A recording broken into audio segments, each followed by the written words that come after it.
few slides just to orient us.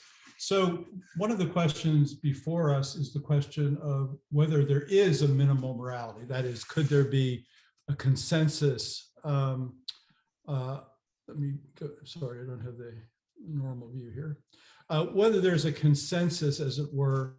Is that showing up okay? Do you see the first slide? Let's see, maybe I have to do show, play from start. Okay, that's better. So one of the topics that came up last night and one that we're asked to address is this question of whether or not there is such a thing as a minimal morality, what Rawls calls an unforced consensus, what Rawls calls an overlapping consensus, what Charles Taylor calls an unforced consensus, and what Michael Walzer has referred to as kind of an agreement of recognition. Michael refers to it as not something that necessarily needs rational or emotional persuasion, but where one might agree about what you might call bottom line truths. So given that, so one question is that, is it possible, and is it possible now? Another question is such agreement, insofar as it has been or will be reached, efficacious? That is, do we know how to enforce it, as it were? That's an entirely different question. So I'm going to talk today about three initiatives from the United Nations, which appear to me to suggest that there has been consensus reached about some items which are actually substantive, not merely procedural.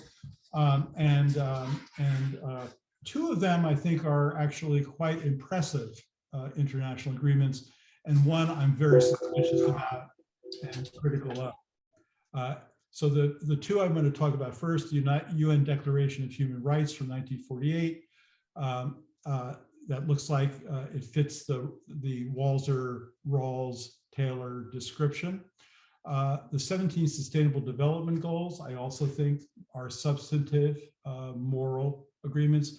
And then there's an unfortunate agreement from 2011, which I think is leads people in public policy and government astray. It's part of a worldwide movement to make happiness the goal of universal human development. And this particular view, I'll just put up the slide.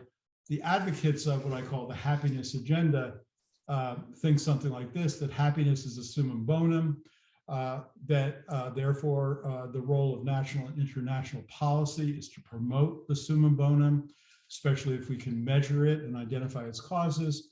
Then they say we can measure happiness and its causes, and then they conclude that the ultimate aim of public policy, both national and international, is to promote happiness, especially given that we can do so. So this was passed as a United Nations resolution, and I think it's a good example of just a gimmick. There's no substantive agreement about what happiness even is, and the measures in social science, I think, are just bizarre, at least as ends of good international or even national policy. I won't be able to lay out that argument, but I want to indicate that's where I'm going today. And this is a resolution, I'll just put it up there, that I'm concerned about, that the pursuit of happiness is a fundamental human goal, that it's a universal goal. It embodies the spirit of the Millennium Development Goals, which were said to embody the spirit of the Sustainable Development Goals, and so on and so forth. Okay, and then it invites member states to pursue the elaboration of additional measures that better capture the importance of the pursuit of happiness and well-being in development with a view to guiding their public policies.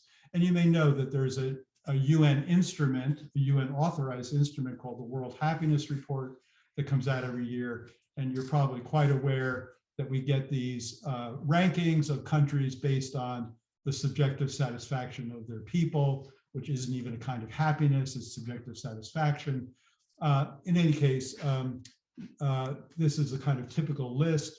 And as you notice, for example, I mean, one of my major criticisms is that it competes actually with these other agreements like the Universal Declaration and Sustainable Development Goals, because as you can see, for example, number 21 there, the UAE is known to be a problematic country when it comes to justice. Other ones on the list are also. The UAE now has a happiness agenda, which says that it wants to, that it wants Dubai to be the happiest city in the world. So anyway, this is the problem. Okay, now it's clear that we are one, all under heaven. In certain senses, we're more and more aware, as Baird was just indicating, that we're interconnected, mutually dependent on each other in ways that are now visible and undeniable. P.J. Ivanhoe locates sources of what he calls the oneness hypothesis in Confucian and Neo-Confucian traditions, and he calls it oneness. We could interpret oneness metaphysically, so that in taking care of all, we are taking care of ourselves, or we could interpret it empirically, so that as a matter of fact, and possibly only recently, we're all very interconnected, fates are shared, and so on. I'll assume only the empirical oneness thesis, since it's less controversial. Now, oneness, prudence might, for reasons that came up in Michael Walzer's talk last night, prudence alone might warrant agreement on some minimal morality, although we know philosophers are always fussy about whether or not prudence yields morality or it just yields rules of prudence, some kind of instrumental rationality. I wouldn't fuss about that. But there also might be sources in ethics itself that would warrant agreements that would actively promote the conditions of the common good, if in addition to the facts of mutual dependency, there are some universal dispositions of compassion and disposition to see what justice demands, and if in addition we judge it best for all, including ourselves, to grow these dispositions. Okay, so let me talk first about this nice agreement that was reached in 1948. The Universal Declaration of Human Rights, so this is, it indicates where it starts, whereas recognition of the inherent dignity and the, sorry, I have to move my screen here to read this, and of the equal and inalienable rights of all members of the human family is the foundation of justice. Sorry.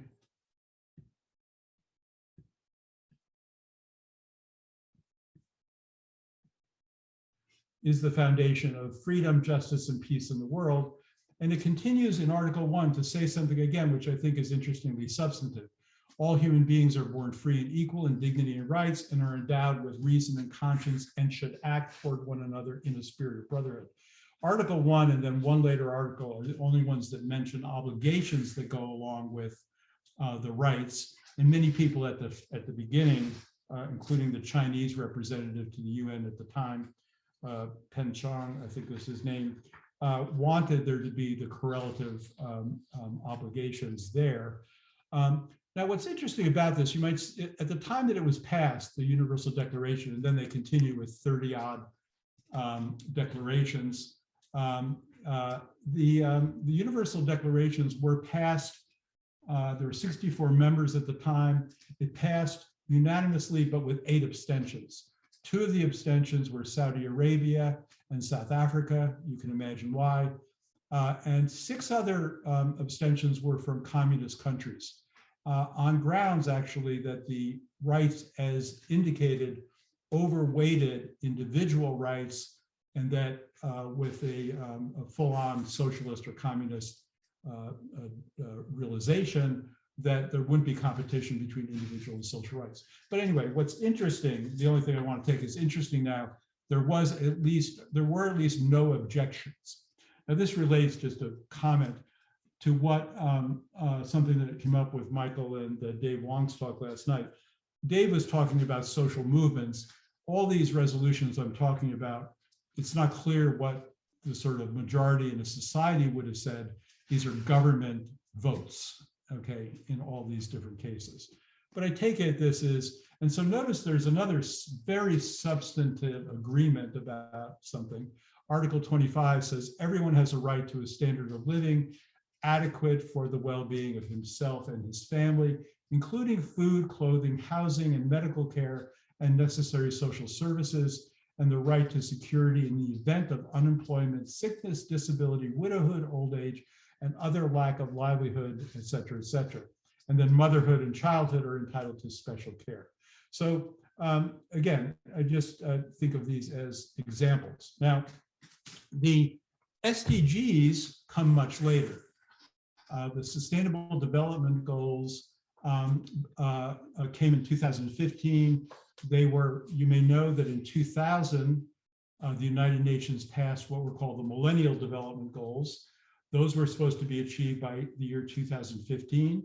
They were not achieved by 2015, and they voted as their replacement the Sustainable Development Goals, which are to be achieved by 2030. As far as efficacy goes, not one country in the world is on track to meet any of the 160 odd benchmarks of the 17 Sustainable Development Goals. Again, this is the efficacy question. I'm focused on the agreement question.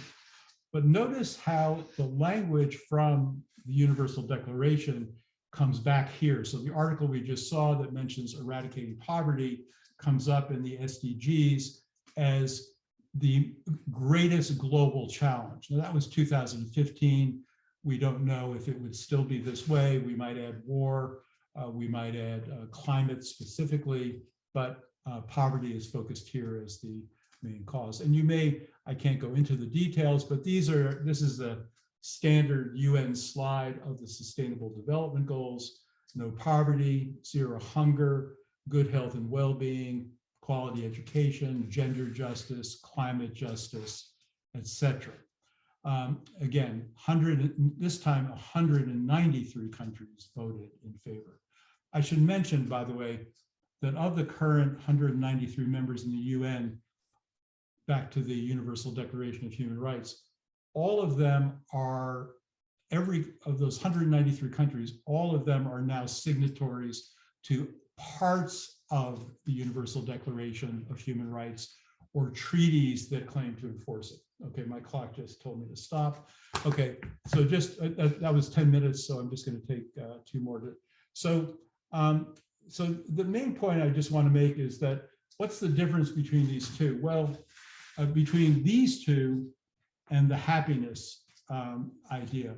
I think the happiness resolution is, first of all, were one to get beneath the surface, one would find out that there's actually absolutely no agreement among nation states, or certainly their populations, about how important happiness is, what happiness means, how much it is ethicized inside a culture. So being, Bhutan is often given as the example, isn't it wonderful that this small landlocked Buddhist country said they care more about happiness than about gross national product.